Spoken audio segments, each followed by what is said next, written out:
Introduction to conflict resolution. Conflict resolution is a vital skill set for navigating disagreements and fostering positive interactions in both professional and personal environments.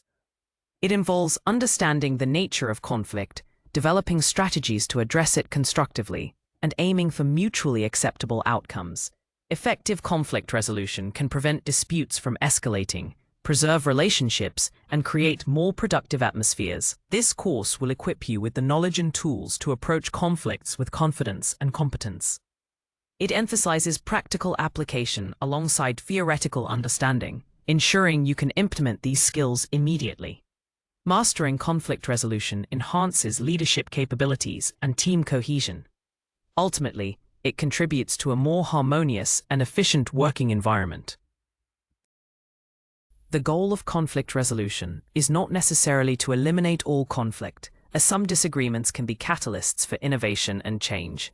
Instead, it focuses on managing conflict in a way that minimizes negative impacts and maximizes opportunities for growth. This involves recognizing the underlying needs and interests of all parties involved, rather than just their stated positions. By shifting focus, resolutions can be more sustainable and satisfying for everyone. This introductory section lays the groundwork for the comprehensive skills you will acquire throughout the program. It highlights the pervasive nature of conflict and the universal applicability of resolution techniques across various contexts. Understanding conflict, definitions and types. Conflict can be broadly defined as a disagreement or clash between individuals or groups due to differing interests, values, or perspectives. It is a natural and inevitable part of human interaction, arising when two or more parties perceive their goals to be incompatible. Understanding this fundamental definition is crucial for effective resolution, as it moves beyond simply viewing conflict as negative. Conflicts can manifest in various forms, from minor disagreements to significant disputes.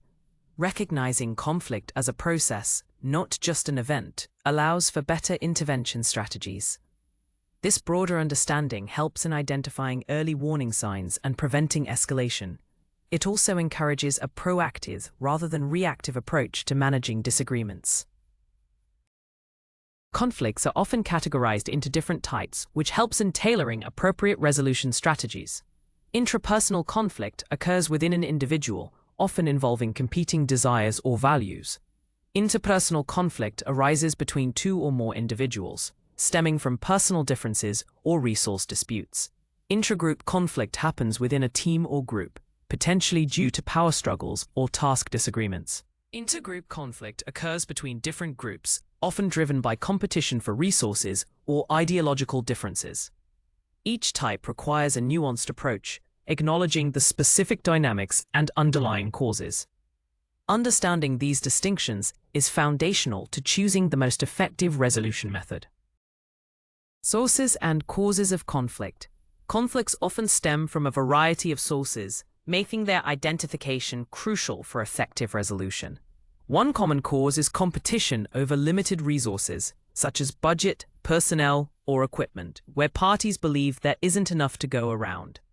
Differing values and beliefs also frequently lead to conflict, as individuals or groups hold strong convictions that clash with others. Miscommunication or lack of clear communication can easily create misunderstandings that escalate into full-blown disputes. Poorly defined roles and responsibilities within an organization can also generate friction, as can conflicting goals and objectives among team members. Understanding these root causes allows for targeted interventions rather than merely addressing surface-level symptoms. Beyond resources and communication, other significant causes of conflict include personality clashes and power imbalances. When individuals have incompatible work styles or personal traits, friction can arise, even without specific task-related disagreements. Perceived or actual power imbalances can lead to resentment and resistance, especially if one party feels marginalized or unfairly treated. External pressures, such as economic downturns or organizational restructuring, can also heighten tensions and create new sources of conflict. Historical grievances or unresolved past issues can linger and resurface, fueling current disputes. Identifying these underlying factors is the first step towards developing a sustainable resolution strategy that addresses the core of the problem. The conflict cycle and escalation conflicts often follow a predictable pattern, known as the conflict cycle, which can help in understanding their progression and identifying intervention points. This cycle typically begins with a latent stage, where underlying conditions for conflict exist, but are not yet openly expressed. It then moves into an emergent stage, where the conflict becomes apparent through minor disagreements or tensions. The escalation stage is characterized by increasing intensity, emotional involvement, and a hardening of positions, making resolution more challenging.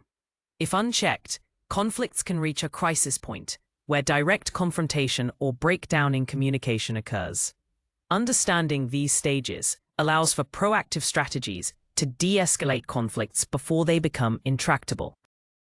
Escalation is a critical phase in the conflict cycle, marked by a shift from minor disagreements to more intense and often destructive interactions. During escalation, parties tend to focus on winning rather than finding common ground, often resulting to blame and personal attacks. Communication becomes less effective, characterized by defensiveness, interruptions, and a reluctance to listen. The scope of the conflict may broaden, drawing in more issues or individuals, further complicating resolution efforts. Recognizing the signs of escalation, such as increased emotional outbursts, rigid demands, or threats, is crucial for timely intervention. De-escalation techniques aim to reverse this trend, reducing tension and reopening channels for constructive dialogue. Early intervention is always more effective than waiting for a crisis. Emotional intelligence in conflict. Emotional intelligence, EI, plays a pivotal role in effective conflict resolution, as emotions are often at the heart of disagreements. EI involves the ability to understand and manage one's own emotions, as well as to perceive and influence the emotions of others. High emotional intelligence allows individuals to remain calm under pressure, preventing impulsive reactions that can escalate conflict. It enables empathy, helping one to understand the emotional state and perspective of the opposing party. This self-awareness and social awareness are critical for navigating complex emotional landscapes during disputes. Developing EI can transform how conflicts are experienced and resolved, moving from reactive to thoughtful responses. It fosters a more constructive and empathetic approach to disagreements. Key components of emotional intelligence that are particularly relevant to conflict resolution include self-awareness, self-regulation, motivation, empathy, and social skills. Self-awareness helps individuals recognize their own emotional triggers and biases, preventing them from clouding judgment. Self-regulation allows for controlling emotional outbursts and responding thoughtfully rather than reactively. Empathy is crucial for understanding the other party's feelings and perspective, building rapport and trust. Social skills facilitate effective communication and influence, enabling constructive dialogue and negotiation. By consciously developing these EI competencies, individuals can significantly improve their ability to de-escalate conflicts, build bridges, and achieve more positive outcomes. It is a continuous process of learning and self-improvement. Communication skills for resolution. Effective communication is the cornerstone of successful conflict resolution, enabling parties to express their needs and understand others' perspectives. Poor communication often exacerbates conflicts, leading to misunderstandings and heightened tensions. Developing strong communication skills involves clarity in expression, active listening, and thoughtful feedback. It means choosing words carefully to avoid inflammatory language and focusing on issues rather than personal attacks. Nonverbal cues, such as body language and tone of voice, also play a significant role in conveying messages and should be managed consciously. By improving communication, individuals can bridge gaps, build trust, and create an environment conducive to finding solutions. This foundational skill impacts every stage of the resolution process. Several key communication techniques are essential for navigating conflicts constructively. These include using I statements to express feelings and needs without blaming, such as "I feel frustrated when," instead of "You always make me frustrated." Asking open-ended questions encourages the other party to elaborate, providing deeper insights into their concerns. Paraphrasing what the other person has said demonstrates active listening and confirms understanding. Preventing misinterpretations. Summarizing key points helps to ensure alignment and progress. Practicing these techniques can transform confrontational exchanges into productive dialogues, moving parties closer to a shared understanding and viable solutions. Consistent application of these skills is crucial for de-escalation and resolution. Active listening techniques. Active listening is a fundamental communication skill that involves fully concentrating on what is being said, rather than just passively hearing the message. It requires paying attention to both verbal and nonverbal cues, such as tone of voice, body language, and facial expressions. The goal is to understand the speaker's message, feelings, and underlying needs completely. This technique helps to build rapport and trust, making the speaker feel heard and respected, which is crucial in conflict situations. By truly listening, one can avoid making assumptions and gather accurate information, leading to more informed and effective responses. It also helps in de-escalating emotional intensity, as people often calm down when they feel genuinely understood. Several specific techniques facilitate active listening. Paraphrasing involves restating the speaker's message in your own words to confirm understanding. For example, "So if I understand correctly, you're saying."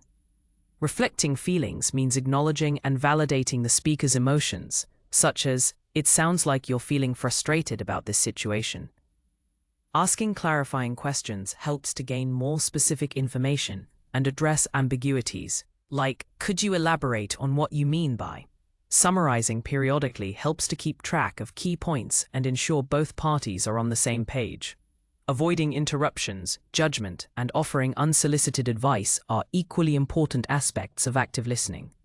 Practicing these techniques significantly enhances one's ability to resolve conflicts constructively.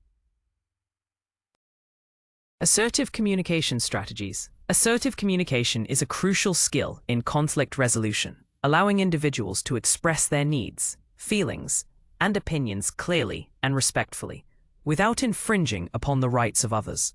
It strikes a balance between passive communication, where one's own needs are neglected, and aggressive communication, which can be hostile and disrespectful. Assertiveness involves standing up for oneself while maintaining respect for the other party's perspective.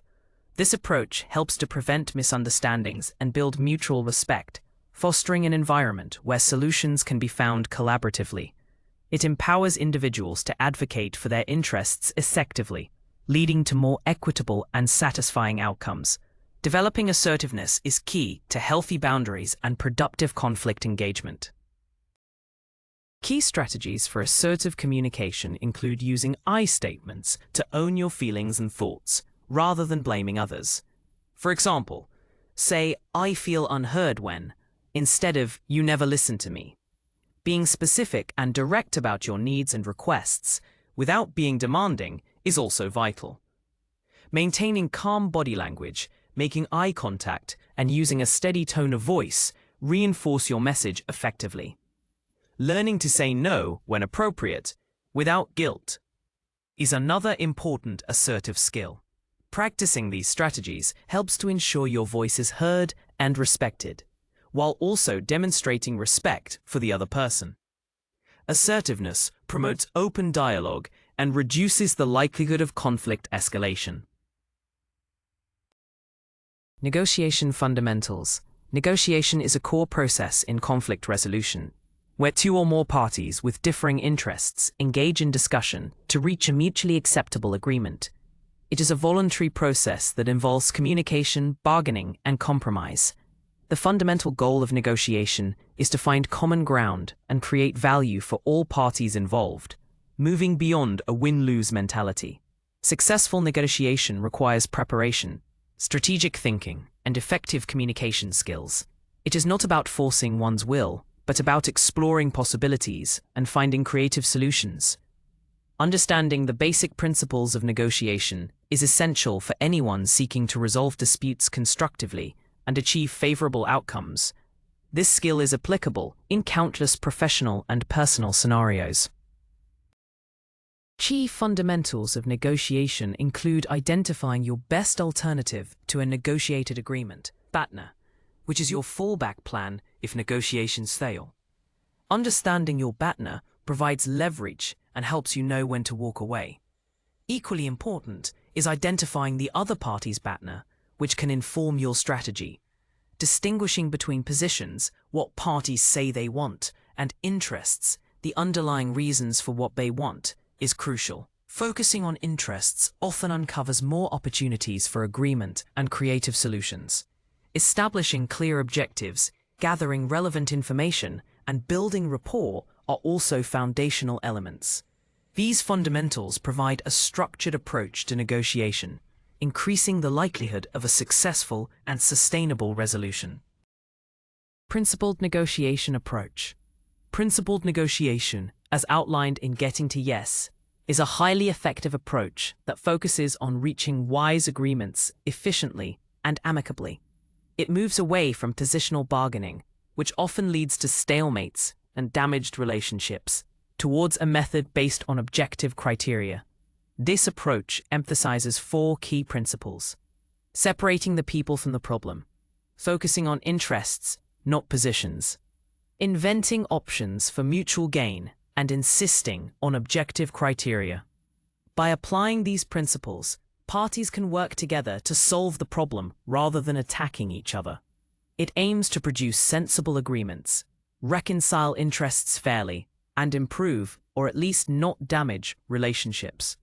This method is particularly valuable in complex or emotionally charged conflicts. The 4 principles of principled negotiation provide a robust framework for constructive dialogue.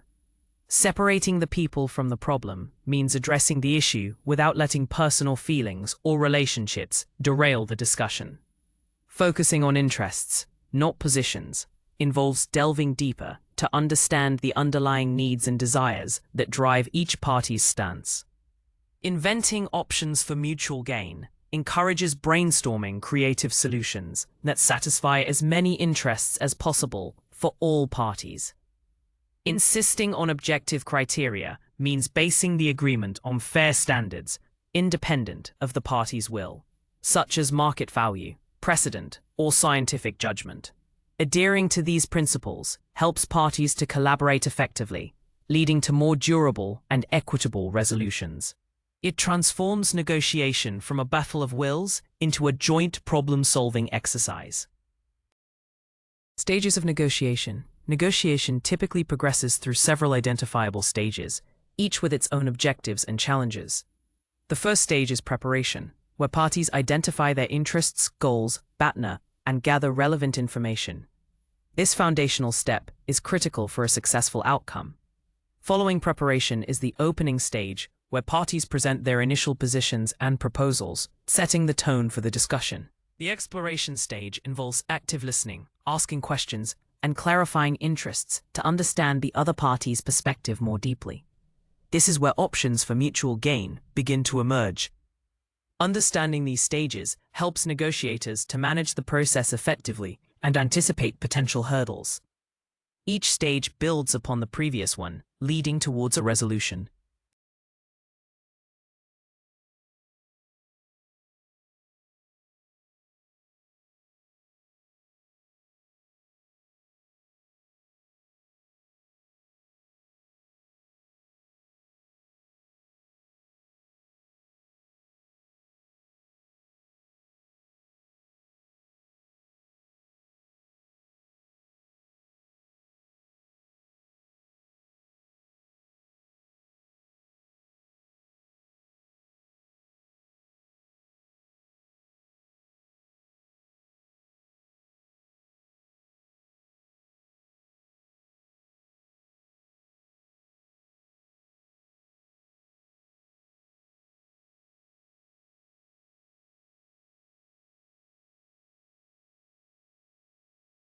Overcoming negotiation barriers. Negotiations often encounter various barriers that can impede progress and prevent successful resolution. One common barrier is strong emotions, such as anger, fear, or frustration, which can cloud judgment and lead to irrational decisions. Lack of trust between parties can also be a significant obstacle, making them unwilling to share information or make concessions. Poor communication, including misinterpretations or a refusal to listen, frequently exacerbates these issues. Positional bargaining, where parties rigidly stick to their initial demands rather than exploring underlying interests, often leads to stalemates. Identifying these barriers early is crucial for developing strategies to overcome them and keep the negotiation on track. Proactive measures can mitigate their impact. Strategies for overcoming negotiation barriers include actively managing emotions by taking breaks or using de-escalation techniques. Building trust can be achieved through transparency, demonstrating good faith, and fulfilling small commitments. Improving communication involves practicing active listening, using I statements, and clarifying misunderstandings promptly. Shifting from positional bargaining to interest-based negotiation encourages creative problem-solving and mutual gain. Addressing power imbalances, if present, can create a more equitable environment for discussion. Sometimes, bringing in a neutral third party, like a mediator, can help facilitate dialogue and break impasses. Persistent effort and adaptability are key to navigating these challenges and achieving a constructive outcome. Introduction to mediation. Mediation is a voluntary and confidential process where a neutral third party, the mediator, assists disputing parties in reaching a mutually acceptable agreement. Unlike arbitration, the mediator does not impose a decision, but facilitates communication and helps parties explore solutions. Mediation is particularly effective when direct negotiation has stalled or when emotions are running high. It provides a structured environment for dialogue, allowing parties to express their perspectives and interests in a safe space. The mediator's role is to guide the process, manage interactions, and help identify common ground. This approach empowers parties to retain control over the outcome, leading to more sustainable and satisfying resolutions. It is a powerful tool for transforming conflict. The benefits of mediation are numerous and make it a preferred method for many types of disputes. It is generally less adversarial and more cost-effective than litigation. Mediation preserves relationships as parties work collaboratively rather than antagonistically. It offers greater flexibility and creativity in crafting solutions, as parties are not bound by strict legal precedents. The process is confidential, protecting sensitive information and allowing for open discussion. Agreements reached through mediation often have higher compliance rates because parties have actively participated in their creation. Understanding these advantages highlights why mediation is a valuable component of any comprehensive conflict resolution strategy. It fosters empowerment and ownership in the resolution process. The role of a mediator. The mediator's role is multifaceted, requiring a unique blend of skills and impartiality to guide disputing parties towards a resolution. A mediator acts as a neutral facilitator, ensuring that all parties have an opportunity to express their perspectives and feel heard. They do not take sides, offer opinions on the merits of the case, or impose solutions. Instead, their primary function is to manage the process, create a safe environment for dialogue, and help parties explore their underlying interests. This involves active listening, reframing statements, and identifying common ground. The mediator's neutrality is paramount, building trust and credibility with all participants. Their expertise lies in guiding the conversation, not dictating the outcome. Specific responsibilities of the mediator include establishing ground rules for respectful communication, helping parties identify the core issues in dispute, and facilitating brainstorming sessions for potential solutions. They also assist in reality testing proposals, helping parties evaluate the feasibility and consequences of various options. When emotions run high, a mediator employs de-escalation techniques to maintain a constructive atmosphere. They ensure that the power dynamics between parties are managed fairly, preventing one party from dominating the discussion. Ultimately, the mediator helps parties to draft a clear, comprehensive, and mutually acceptable agreement. Their objective is to empower parties to find their own solutions, fostering ownership and long-term compliance. Mediation process steps. The mediation process typically follows a structured series of steps designed to guide parties from conflict to resolution. It begins with the introduction, where the mediator explains the process, sets ground rules, and establishes their neutral role. This initial phase is crucial for building trust and ensuring all parties understand the framework. Following this, each party has an opportunity to present their perspective, sharing their story and expressing their feelings without interruption. This allows for a comprehensive understanding of the issues from all viewpoints. The mediator actively listens during this stage, taking notes and clarifying points to ensure accuracy. This structured approach helps manage emotions and maintain focus. After initial presentations, the mediation moves into the identification of issues and interests, where the mediator helps parties pinpoint the core problems and their underlying needs. This often involves reframing positions into interests to open up possibilities for resolution. The next step is generating options, where parties brainstorm creative solutions for mutual gain, encouraged by the mediator to think outside the box. Evaluation of options follows, with the mediator assisting parties in assessing the feasibility and consequences of each proposed solution. Finally, the agreement stage involves formalizing the mutually acceptable solution into a clear, written document. This structured process ensures thoroughness and increases the likelihood of a durable resolution. Facilitating dialogue and mediation.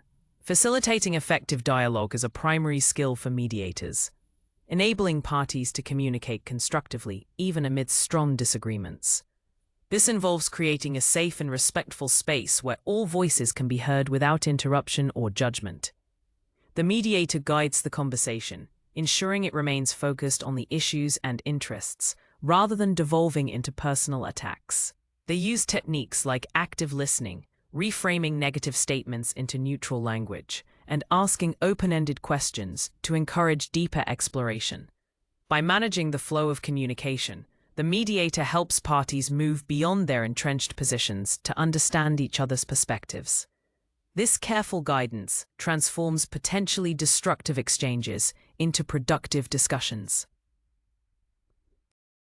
Key techniques for facilitating dialogue include setting clear ground rules at the outset, such as no interruptions and speak directly to the mediator.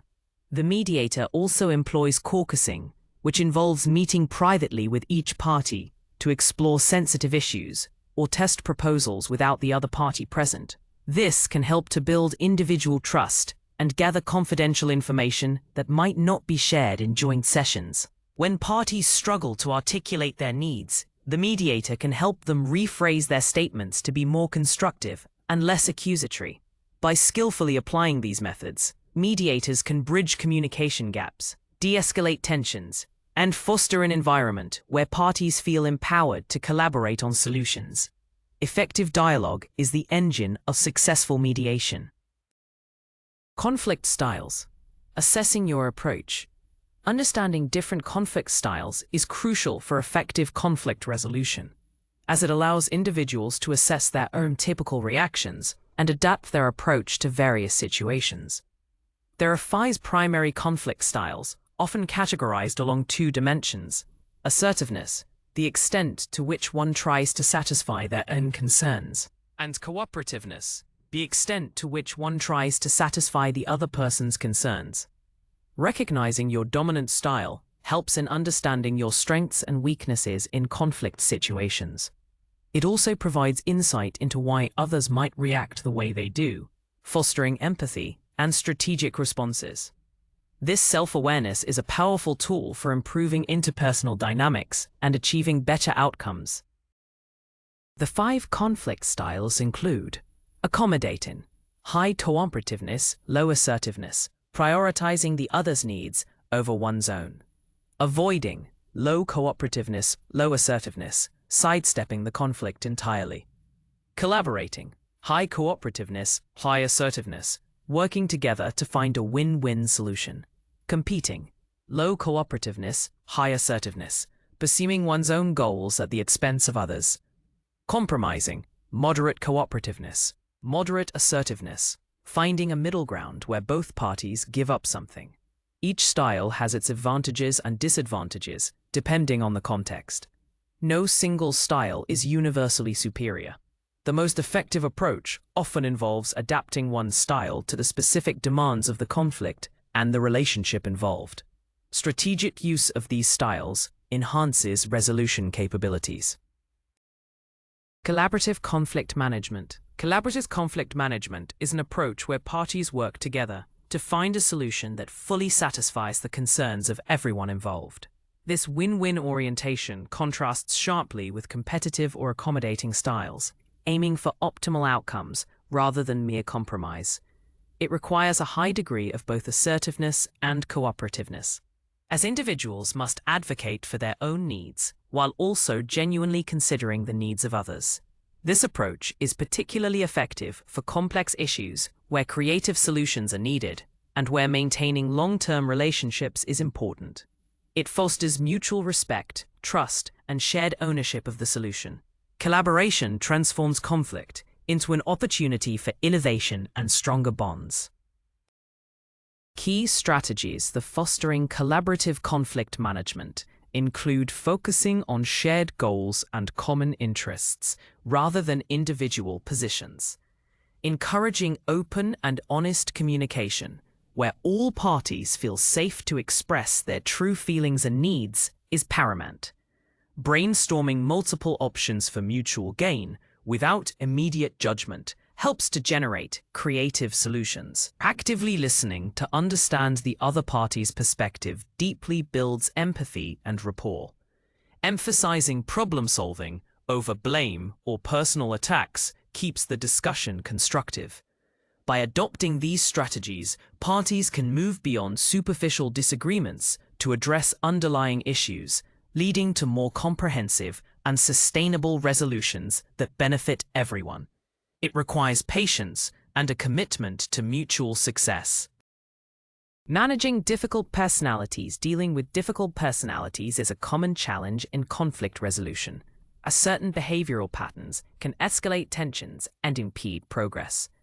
These personalities might include individuals who are overly aggressive, passive-aggressive, constantly negative, or resistant to compromise.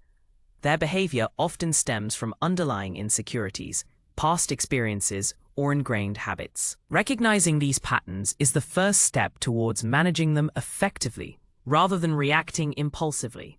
It requires patience, strategic communication, and a focus on the behavior itself, rather than labeling the person.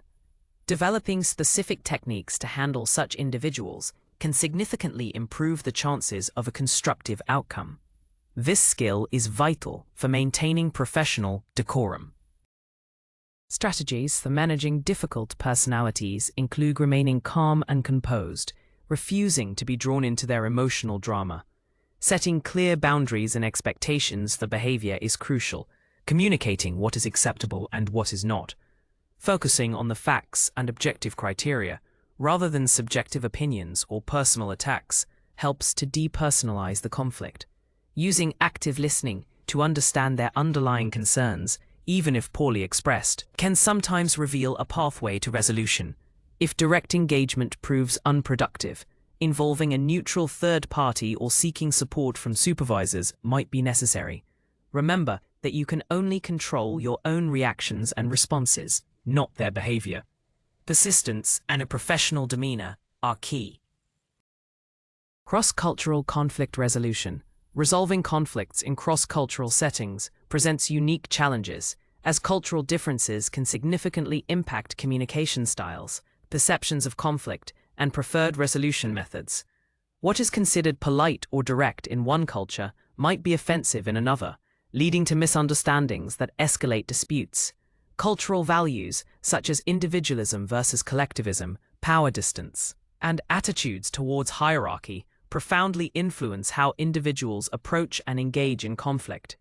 Effective cross-cultural conflict resolution requires a high degree of cultural sensitivity, awareness, and adaptability. It involves moving beyond ethnocentric assumptions and embracing diverse perspectives. This specialized skill is increasingly important in our globalized world, where interactions across cultures are commonplace. Strategies for effective cross-cultural conflict resolution include developing cultural intelligence, which involves understanding and adapting to different cultural norms. This means researching and learning about the cultural background of the parties involved, if possible. Practicing empathy and active listening, with an awareness of cultural nuances in non-verbal communication, is crucial. Avoiding assumptions and seeking clarification frequently helps to prevent misinterpretations. Being flexible in your approach, recognizing that traditional Western mediation or negotiation models may not always be appropriate, is also important. Sometimes a more indirect approach or involving a respected elder or community leader might be more effective. Patience, respect, and a willingness to learn are foundational to bridging cultural divides and achieving harmonious resolutions. Conflict in teams and organizations.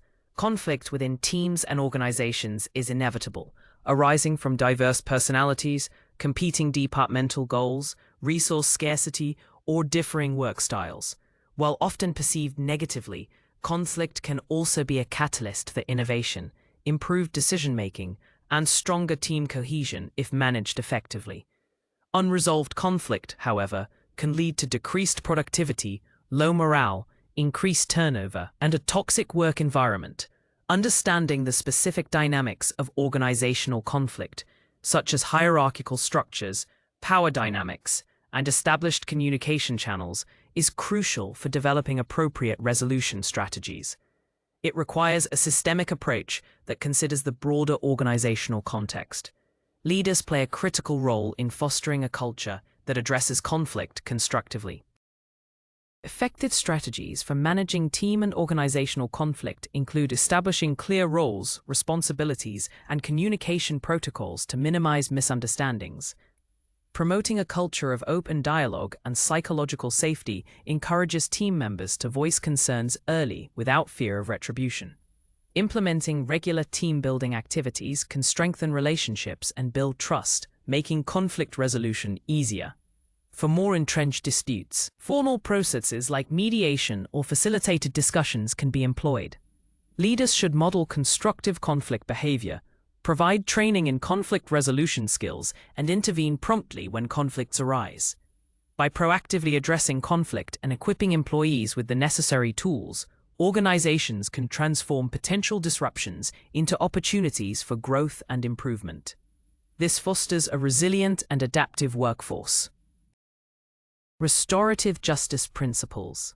Restorative justice is an approach to justice that focuses on repairing the harm caused by conflict or crime, rather than solely on punishment. It involves bringing together victims, offenders, and community members to collectively address the harm, its causes, and its solutions. The core principles emphasize accountability, healing for victims, and reintegration of offenders into the community. This approach recognizes that conflict harms individuals and relationships, and that justice should aim to restore these. It empowers victims by giving them a voice in the process, and holds offenders accountable for their actions in a meaningful way. Restorative justice seeks to build stronger, more resilient communities by fostering empathy and understanding. Key practices in restorative justice include victim-offender mediation, family group conferencing, and community conferencing. These processes provide a structured dialogue where those affected by the conflict can share their experiences, ask questions, and collaboratively decide how to repair the harm. The focus is on understanding the impact of actions, taking responsibility, and agreeing on steps for restitution or reconciliation. This can involve apologies, community service, or other forms of reparation. The process is voluntary and requires a commitment from all participants to engage constructively. By addressing the root causes of harm and promoting active participation, restorative justice offers a powerful alternative to traditional punitive approaches, fostering healing and preventing future conflicts. It builds a sense of collective responsibility. Ethical considerations in resolution. Ethical considerations are paramount in conflict resolution, ensuring that processes are fair, impartial, and respectful of all parties' rights and dignity. Mediators and negotiators must adhere to strict ethical guidelines to maintain trust and credibility. Key ethical principles include impartiality, meaning the neutral party must not favor one side over another, and confidentiality, ensuring that sensitive information shared during the process remains private. Self-determination is also crucial, empowering parties to make their own informed decisions without coercion. Transparency in the process, while maintaining confidentiality of content, builds confidence. Upholding these ethical standards protects the integrity of the resolution process and promotes just outcomes. Any breach can undermine the entire effort. Potential ethical dilemmas can arise, such as conflicts of interest, where a mediator has a personal or professional connection to one of the parties. It is essential to disclose any potential conflicts and, if necessary, withdraw from the case. Ensuring informed consent from all parties, especially when dealing with vulnerable individuals, is another critical aspect. Mediators must also be competent in their skills and knowledge, only taking on cases for which they are qualified. Addressing power imbalances ethically means ensuring the stronger party does not exploit the weaker one, and the process provides safeguards for fair participation. Continuous reflection on these ethical principles guides practitioners in navigating complex situations responsibly and professionally. Ethical practice is the bedrock of legitimate conflict resolution. Sign. Building sustainable agreements. The ultimate goal of conflict resolution is not just to reach an agreement, but to build one that is sustainable and durable over time. A sustainable agreement is one that effectively addresses the underlying interests of all parties, is perceived as fair, and is practical to implement. Agreements that only address surface-level issues or are imposed by one party are unlikely to last. Building sustainability requires thorough exploration of options, creative problem-solving, and a genuine commitment from all participants. It moves beyond a quick fix to a lasting solution that can withstand future challenges. This focus on long-term viability ensures that the effort invested in resolution yields enduring positive results. Several factors contribute to the sustainability of an agreement: clarity and specificity. The agreement should be written in clear, unambiguous language, detailing who will do what, when, and how. Fairness and equity. All parties should perceive the agreement as just and equitable, addressing their core needs and interests. Feasibility. The terms of the agreement must be realistic and achievable, considering available resources and capabilities. Commitment and ownership. Parties are more likely to adhere to agreements they have actively participated in creating and feel ownership over. Flexibility and review mechanisms. Including provisions for future review or modification allows the agreement to adapt to changing circumstances. By incorporating these elements, agreements become robust frameworks for ongoing cooperation, reducing the likelihood of future disputes and fostering positive relationships.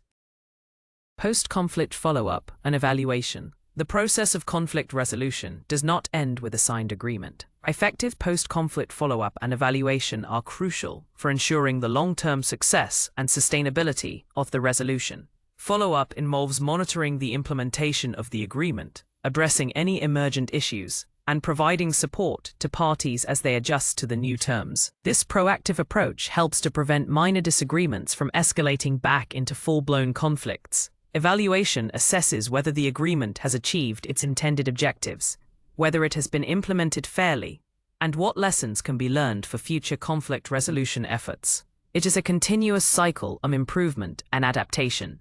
Neglecting this stage can undermine even the most carefully crafted agreements. Key aspects of post-conflict follow-up and evaluation include establishing clear metrics for success and timelines for review. Regular check-ins with the parties involved can identify potential challenges early and allow for timely adjustments. Documentation of the implementation process and any modifications made is essential for accountability and learning. Gathering feedback from all participants provides valuable insights into the effectiveness of both the agreement and the resolution process itself.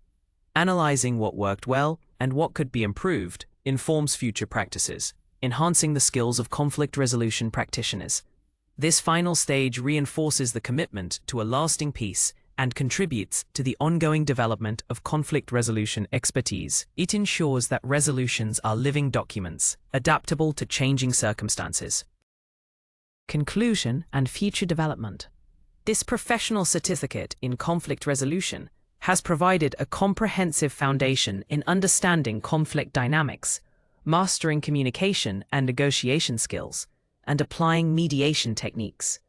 You have learned to identify conflict types and causes, navigate the conflict cycle, and leverage emotional intelligence for constructive outcomes. The course also covered specialized topics such as managing difficult personalities, cross-cultural resolution, and organizational conflict. By emphasizing ethical considerations and the importance of building sustainable agreements, this program equips you with practical tools for transforming disputes into opportunities for growth. These skills are invaluable in any professional or personal setting, fostering more harmonious and productive interactions. Your journey to becoming a skilled conflict resolver is well underway. The field of conflict resolution is continuously evolving, with new research and best practices emerging regularly. Continued professional development is essential to stay current with these advancements and refine your skills further. This can involve pursuing advanced certifications, attending workshops, engaging in peer learning networks, or reading academic literature. Reflecting on your experiences and seeking feedback will also contribute significantly to your growth as a practitioner. Embrace a mindset of lifelong learning and continuous improvement in your conflict resolution journey. By doing so, you will not only enhance your own capabilities, but also contribute to building more peaceful and collaborative environments in your communities and workplaces. Your commitment to these principles will make a lasting impact,